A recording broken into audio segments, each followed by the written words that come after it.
Mogdishu, Somalia. African Union and Somali National Army troops advanced towards Afgooye town. Large numbers of the hundreds of thousands of displaced living in the Afgooye corridor flee to seek refuge in the capital. Killian Kleinschmidt is the UN Deputy Humanitarian Coordinator in Mogdishu. Almost 200,000 displaced Somalis are already living here. As newly displaced arrive, Kleinschmidt's role is to coordinate humanitarian assistance. The concern remains, of course, the protection of civilians and the respect for humanitarian situation by all the parties, and the fact that civilians should remain unharmed. But of course, also now the concern is, where do the people go who are coming to Mogdishu city?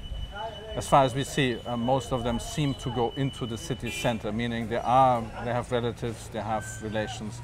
But again, we need to verify that all the assistance is rendered to those who need. You speak English? Casualties have also been reported in hospitals in Mogdishu.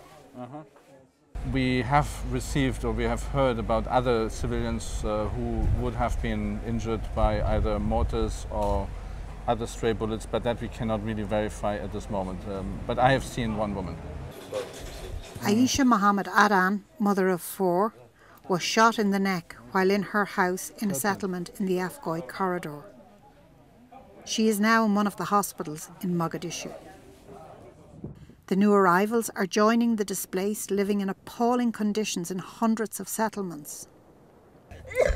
Malnutrition rates in Mogdishu are still amongst the highest in the world. Salima Hussein Ahmed is one of the malnourished. She lay for days in front of her makeshift shelter in Merino displaced people's settlement in Mogdishu. She would have died if the UN had not brought her to a nearby hospital.